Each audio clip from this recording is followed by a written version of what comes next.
Hey everyone, welcome to a Q&A all about camp. I am Drew and I just wanted to let y'all know a little bit of what I do here. So my position here at this camp is waterfront staff. I drive boats every single day and help out where I'm needed. So without further ado, let's get into the questions. Starting off, we have Bravo Chick, and their question is, if you could bring anything from home and have it at camp, what would it be? If I had that choice, I would probably bring a small TV and my Xbox and a bunch of movies. I know that's more than one thing, but those are the things that I would bring. And their next question is, has there been any epic campfire stories yet? Unfortunately, no, there has not. Normally when we do campfires, it is, well, I don't want to say, like, it's usually s'mores is like small campfire, and then when we do our council fires, it's generally centered around something else other than stories. Next question is from Stacy Muff, and it is, have I spoken to my family while I have been here? Yes, I have, and that actually reminds me I need to call them today. On to the next question from Stephen A. There are a couple questions. Are you still working out in the early mornings? Unfortunately, I am not. So at the beginning of like pre-camp, I would work out in the mornings. I would ride my bike over or drive my car over to the local, gym. They had a basketball court there. They had a gym, like a lifting gym and all that stuff. I would go over there in the mornings and work out. And ever since the kids have gotten here, I have slacked off with that. So how it works here at camp with editing my videos and uploading all the videos, I will, if I'm doing great that day, I will edit from anywhere from 9 to 10 and then go to staff snack, but that doesn't always happen. So sometimes I will be editing after staff snack, and then I have to go to the staff lounge, plug up my computer, finish editing with all the music because I don't have internet here in my room. So I can't do audio here. I have to do it at this lounge. Pick all that stuff, come up with a thumbnail, title my video, put all the descriptions in it, and schedule it and do all that stuff. And by that time, if it's a short video, maybe I get out of there at 11:30. If not, maybe 12 o'clock. And I wait to take a shower until I'm done with everything so I can just pop into bed and go to sleep.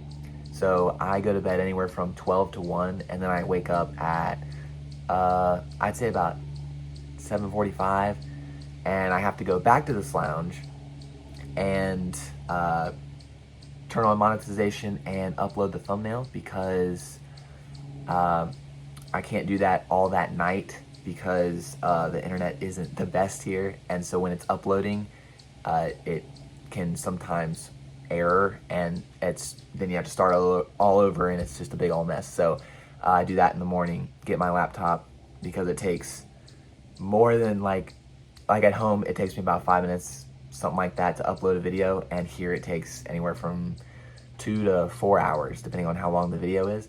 So I have to leave it in this lounge overnight, pick it up in the morning, and then come back and then go to breakfast at 8:30. So working out is just right now not as important as sleep. I'm on a boat all day. I got to be attentive to everything, got to be safe and all that stuff. So sleep comes first in this situation. But when I go back home, I definitely will be working out.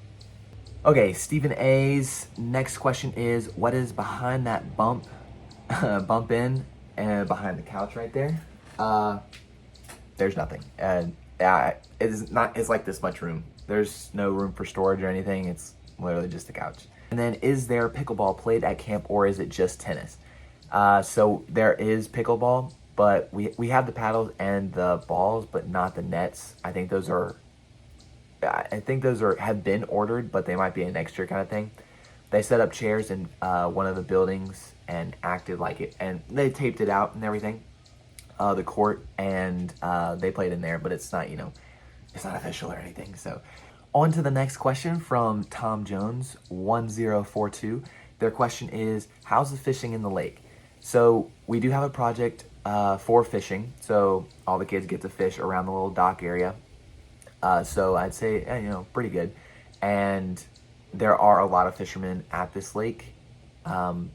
but I mean, the biggest fish I've seen was probably like this big. Um, one of the campers caught a 18-inch fish. I'm not sure what kind, but some of the other ones that I've seen were caught by eagles and stripped down to their bones. So, I'd say the fishing here is fair. From my best judgment. I'm not a fisherman, so. And from Lenny Pike, we have, when is camp season over / when are you going home? So the campers leave on August 8th, and I will leave on the 12th, I believe. We have to do post-camp, which is just cleaning up. All right, from David C8694, seems like most of the camp staff are younger adults. Will there become a point at which you'll feel like you've aged out? That's a good question. So there are, I know this is a how I feel question, but there are staff here that aren't like super high up or anything. They're not like assistant directors who are older. Like some of the trippers are older than me. We last year there was a tripper who was like 37, I want to say. So there are older people who work here. And there was a boat driver for, I want to say 10 years, who was like 50 something. So it's basically just a feeling of aging out.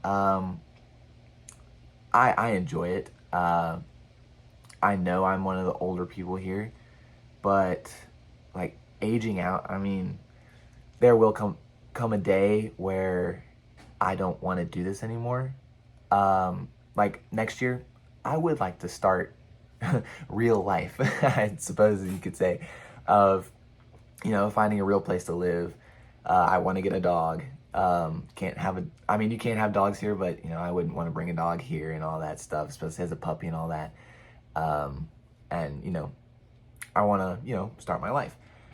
Next question is from Patrick Deddy 410.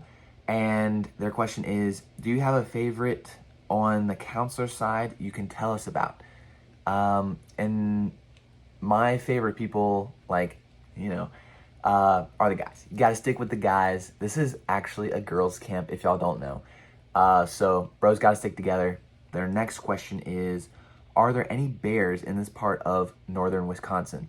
At the beginning of the year, there are some sightings of bears, but when all the kids get here, they kind of get scared away, and they might be around, but nobody ever sees them. Okay, so for this next person, I am going to butcher their name, I'm sorry, but Ricky Paquito, I would have to say, maybe, 284. And do you have any YMCA camps in your local or state area? So I'm assuming this question refers to back in Raleigh, and yes, we do. Where I used to live over in, right beside Wakefield High School. There's a YMCA and they have camps there. Next question is from the Nick D100. How did you land such an awesome summer position? So one day I wanted to look for jobs that were outside. So I was looking for whitewater rafting guide, I was looking for a ziplining guide, and maybe a boat driving job. And I asked my friends if they had any places to look, and one of them said coolworks.com. So I looked on there, looked for hours. I wanted something outside of North Carolina, so I was looking in, the only one I remember was somewhere in Colorado. There were a bunch of places in Colorado that had all these things, and there was one in Wisconsin. Well, I say one. There were a bunch in Wisconsin, but this one happened to be in Wisconsin, and they had a boat driving position, and I thought I would apply. Got the job.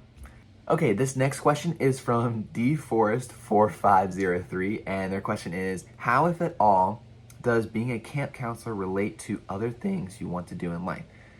So I'm not technically a counselor. I am an assistant waterfront worker, and I drive boats, and I have absolutely no idea how this is going to relate to real life. I don't think it will. It'll just make me a better dad for when I'm driving a boat and trying to sling my kids off the tube or something. Our next question is from Perspectologist, and their question is, when and how did you learn to drive a motorboat? So my family had a boat growing up, and it was on my my dad's parents' side. So I call him Pop, my Nana and Pop. And y'all have seen them before if y'all look back in the videos. But we had a boat. It was a ski boat, very old boat. You know, it didn't have huge wakes. It was not fancy by any means, but it did the job. We did it was not really tubing, but more like, I call it redneck rafting. And here's a video of it right now. This is actually on a jet ski, not our boat, but this is what we did during the summers, and it was awesome. The lake.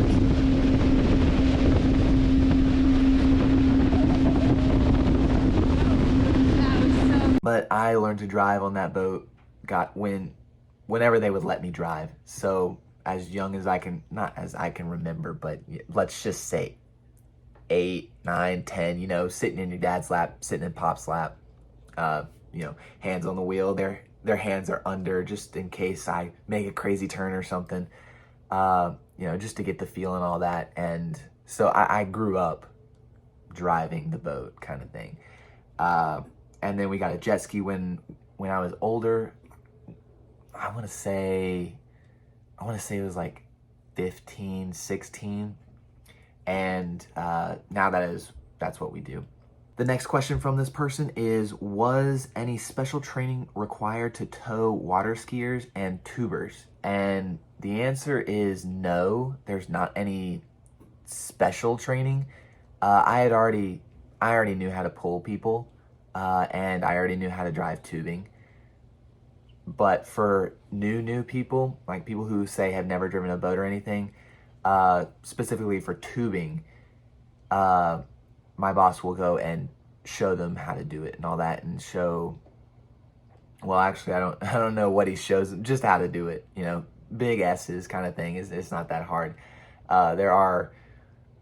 The more you do it, the better feel you get for it, you know.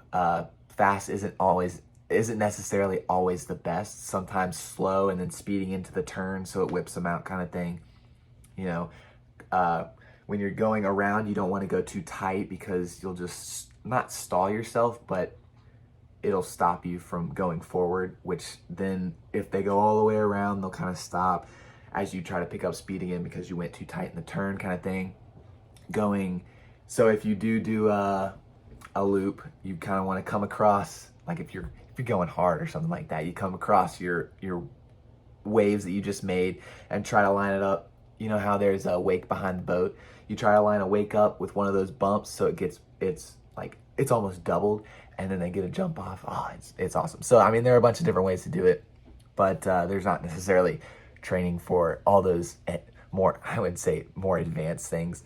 In terms of special training, it's more just teaching them how to do it and all that, you know. Make sure the line is tight, make sure the boat is straight with the person behind you to get the best pull, you know.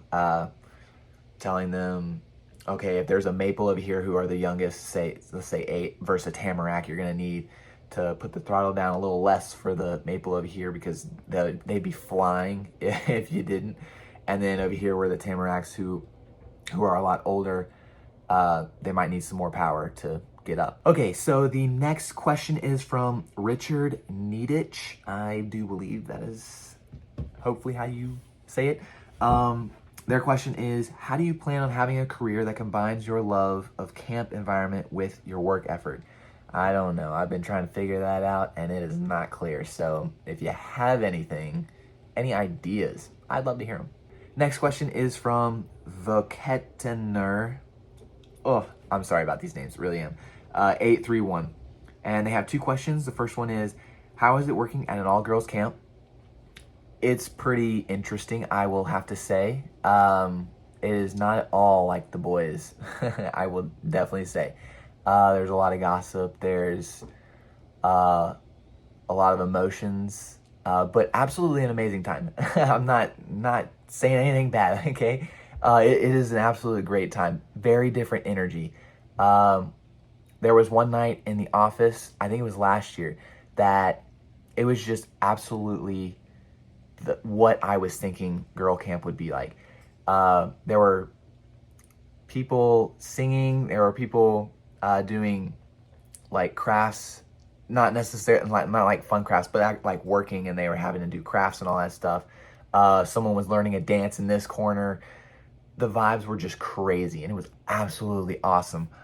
And you know, guys don't do that kind of thing. They would just be sitting around talking about sports. So it's a very different dynamic here. And their next question is, would you be open to becoming a counselor at an all boys camp? Or that's an important at the boys camp. So earlier this year, we went to an all boys camp not too far from here, and that was absolutely amazing. So I love sports, as some of y'all may know, and yeah, I would love to not be a counselor, and just, you know, be a boat driver there. That would literally be the dream. That would be awesome. Just driving a boat all day and then getting to do sports and fun activities. I mean, there was always something going on sports related.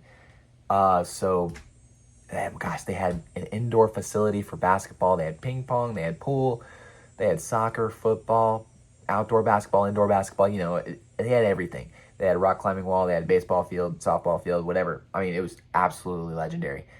And I had a great time there. They had really nice boats. Oh man, they had a bunch of sailboats. So if I could be